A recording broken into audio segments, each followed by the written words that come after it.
Tonight on Prime Business, Governor of the Bank of Ghana, Dr. Ernest Addison, describes the rising inflation rate as a complicated matter that will be dealt with decisively at the ongoing Monetary Policy Committee meeting. The MPC will be meeting. I do not want to preempt what the committee will decide, but I think it's a very complicated situation.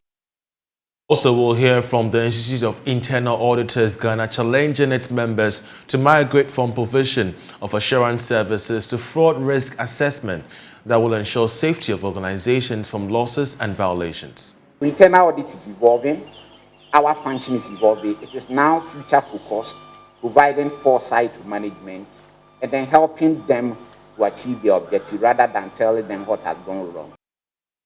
Plus, GRA Trade Ministry reorients market queens on Ghana's informal tax laws in an aggressive move to ensure tax compliance. The new tax era that we are in, the introductions of the new systems, they needed some education and information to be able to access and go through it as they should. Hello and welcome. I'm Charles Ayitey. We begin with commodities.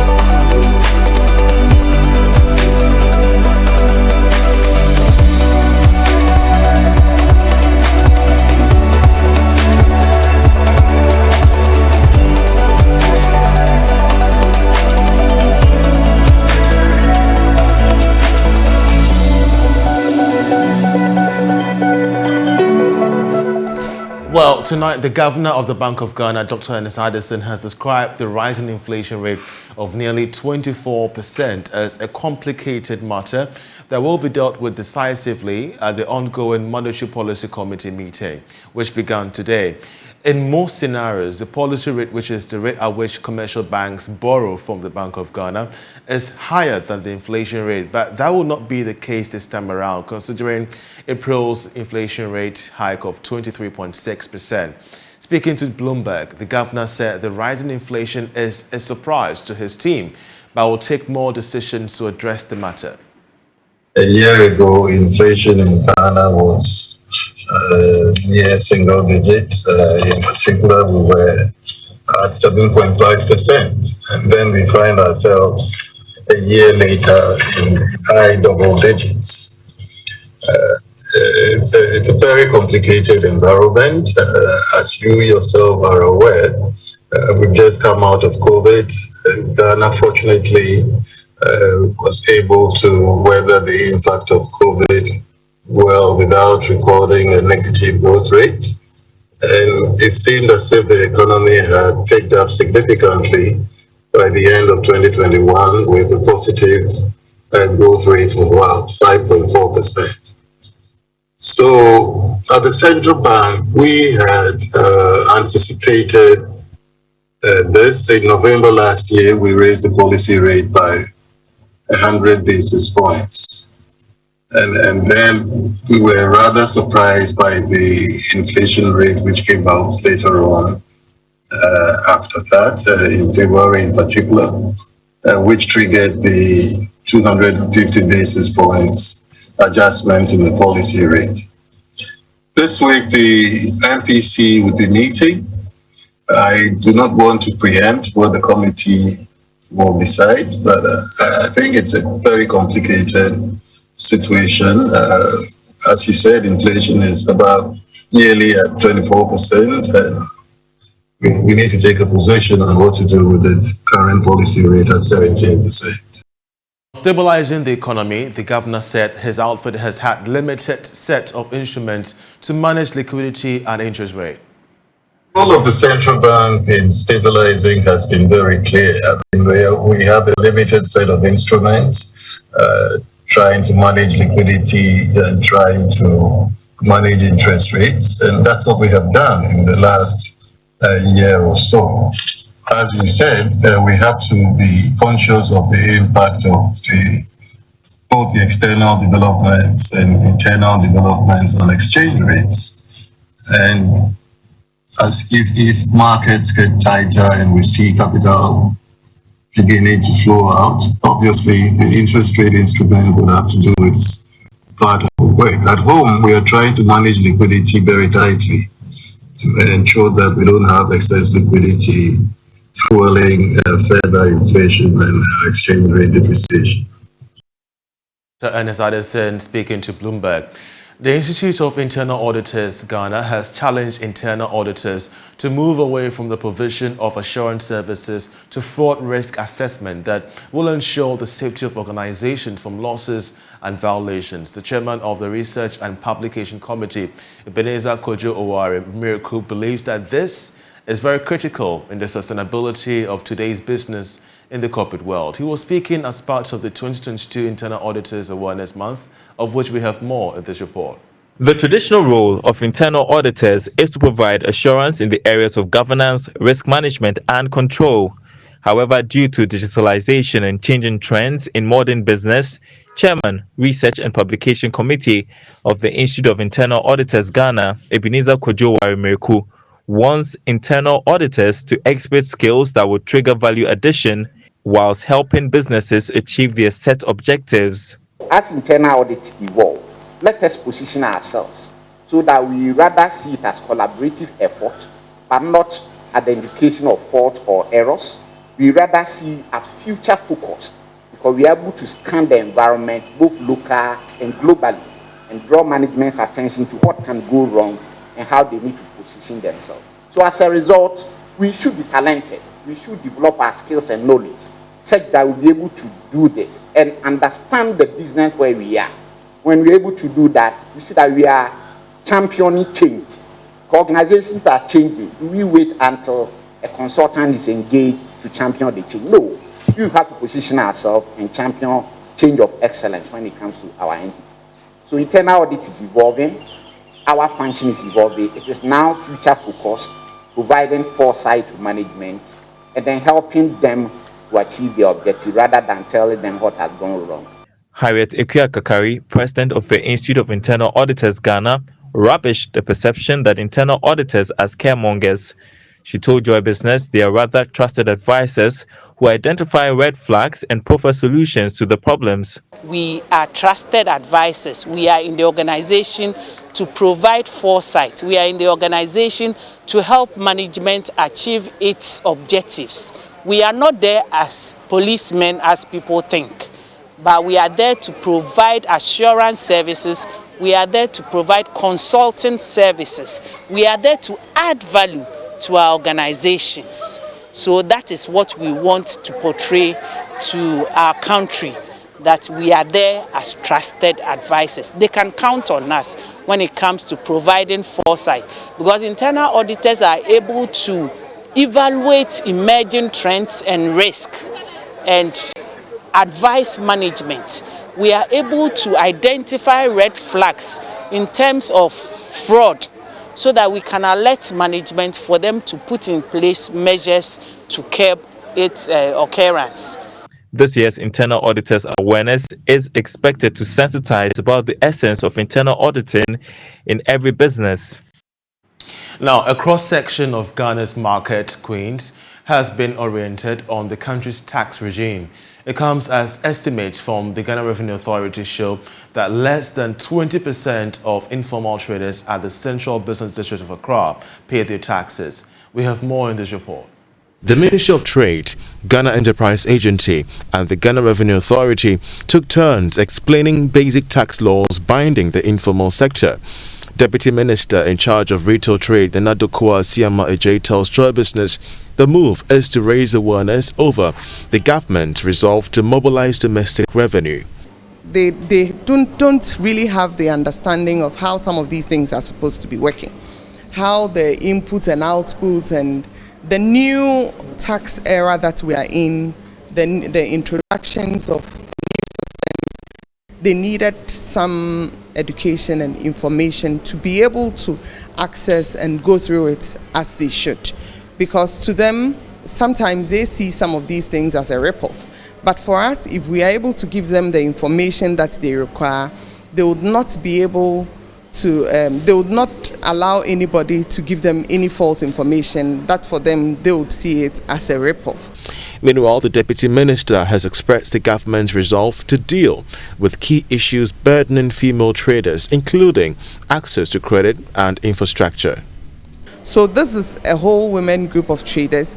Looking at the data now, there are about 6,000 of them already recorded, and we are going to have these programs in phases. We intend to see how best to be able to give them the credit facility that they require, and as we give them the credit facility that they require, another thing that we should ensure is how they are able to do their bookkeeping and keep their books clean, how they go about with their accounting, and we should also be concerned with how their tax obligations. The traders' engagement is a follow-up to a previous meeting between the Trade Ministry and the trading community. Now, the Chamber of Agribusiness says a 6-month extension of the ban on export of cereals will not address the current challenges faced by the agric sector. Speaking earlier on the marketplace, the Chief Executive of the Chamber, Anthony Morrison, highlights the inadequate produce on the market to meet demand and exports. This has come a bit too late, as we have said last year and early this year. Burkina Faso actually placed a ban on this somewhere early last year.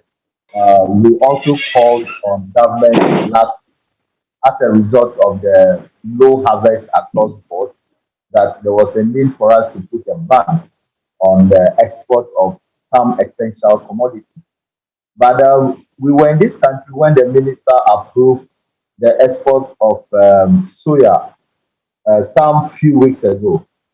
And I don't know what data was available to him before he gave this approval. And just after a few weeks, he's extending or strengthening or putting in place a new ban. For me, it's little to do about nothing.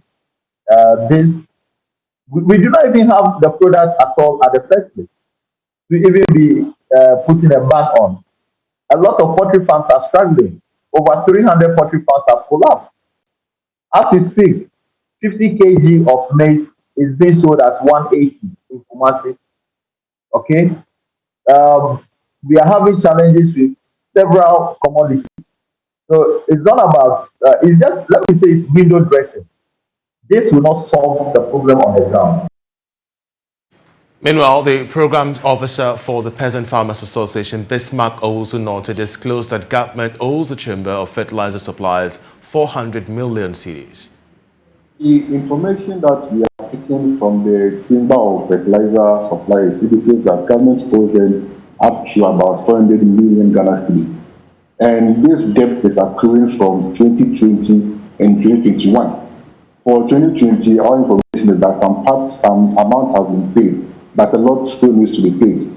For 2021, no single payment has been made to these companies, and that's having a big toll on we, the smallholder farmers. Because the effect of it is that the companies are not able to raise money to buy fertilizers from the world market. Mind you, because of the issues of COVID and Russia, prices of these products have become very, very expensive. And then the suppliers to or the producers are looking for companies who have money. Unfortunately, our companies are not that liquid enough to raise that money because of the debt built by government. So the challenge is that we are not getting access to the surplus fertilizer because government is not able to pay them. As we are not able to get access to them, the implication is that we have to now rely on the fertilizers on the open market, which are very expensive. If you want to get a fertilizer on the open market, the 25 kg you are getting for not less than 200 Ghana cedis, and that's quite high. If you compound that with the increasing cost of production that we are facing currently as farmers, it's ridiculous. Every production cost that farmer is incurring, if you compare how much you spent last year to how much you are spending this year, all the prices have more than doubled. I was told that you were engaging government on the high cost of production. What was the outcome of that engagement? Well, we've not had any, for the fertilizers, we are informed that government is working to see to pay and also try and see whether we could begin to move towards alternative forms of fertilizer, that's the organic. We are still yet to see much light on that. But for the other cost of production, we've not seen much work or much work being done on that. So we are still at a loss on that. So what we are supposed to do now is to produce at high cost, and when that happens, the cost will also have to push the consumer to bear the cost of it. We still stay with the agri sector because founding director of the West Africa Center for Crop Improvement at the University of Ghana, Professor Ayitey Dankwa, is urging African governments to create the enabling environment that will allow for farmers on the continent to adapt and grow genetically modified crops, GMOs. He says Africa has a more urgent need for GMOs than the rest of the world. Professor Dankwa was speaking at a science communication workshop in Accra organized by the Alliance for Science. The solution would be that smallholder farmers in Africa need access to biotech crops more than farmers anywhere in the world. And the time has come for African governments to use the data available to take decisions that will improve livelihoods and lift millions out of poverty and hunger. What we need is political will. We need swift and innovative action. I'd like to tell my first story, which motivates me. During the lockdown, there was a driver who was moving a commercial vehicle and he was stopped by the police. He rushed out of the vehicle and started screaming, "My wife and kids are at home hungry. I better die of corona." It is troubling, and that story I saw on TV still troubles me. Without a doubt, science, technology, and innovation are the gaps that have hindered our efforts at growth and development in Africa. Now, the Electricity Company of Ghana has extended grace period for customers in the Krobo district of the Tema region from 2 years to 5 years to pay the debt for power use between 2018 and 2021. The branch office made this known at a stakeholder meeting at Odumase Krobo on the introduction of prepaid meters in the district. Following the extension, customers are expected to visit ECG offices for debt schedule arrangement. Correspondent Kwame Yanka has more. The use of prepaid meter is a policy of ECG that has been in existence for over 20 years. Its introduction in the Krobo district is expected to help customers manage their consumption, avoiding issues with overbilling and others associated with postpaid meters. So far, about 3,000 postpaid meters have been captured in the first phase of the pre-installation survey, with 25 prepaid meters installed as at 4th May. Tema Regional Public Relations Officer for ECG, Sechua Mensah, describes processes leading to introduction of the smart meters as being successful. Well, I would say it's been relatively good. We haven't had any negative situation per se.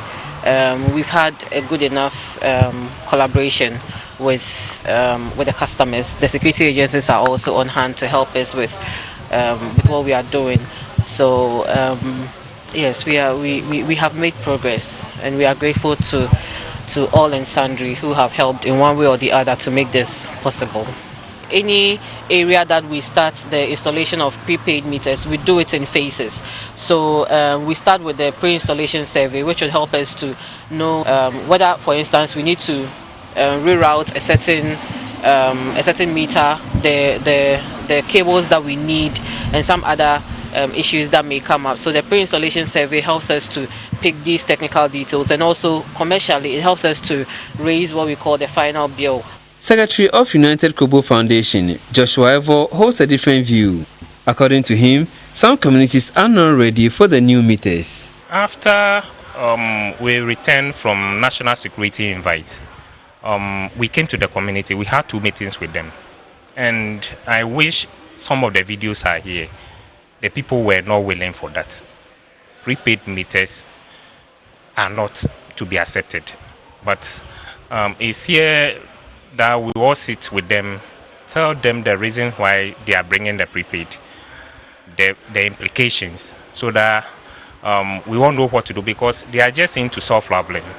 I also suggest to the community that they should allow the ECG, United Global Foundation, and the whole community sit down. Let's discuss issues and bring lasting solution to these problems. Chief of Akusi, Nena Sadaho, who was chair for the occasion, says no community or individual can decide not to accept the prepaid meter. You see, somebody can come to you direct, say you have taken bribe from ECG. So the person should be put before court. You see, there are some certain things, if they are saying please, we should not be listening to. Because this prepaid meter issue is not pertaining to Manya Krobo alone, but the whole Ghana. And fortunately, they have started from Bong, which is part of Lower Manya Krobo. So if the rest of the Krobos are saying, we will not allow them to bring the prepaid meter, what of Bong? Is Bong not part of Lower Manya Krobo? What they are saying is neither here nor there. Please, let us be frank. Once they have started from Bong, it should continue. Meanwhile, representative from Ministry of National Security, Kenneth Timothy Batabana, reiterated the need to have lasting solutions to issues instead of repeated meetings and charged residents to embrace peace. And that'll be it for Prime Business. I'm Charles Ayitey. We have Prime Sports coming shortly. Do stay with your news.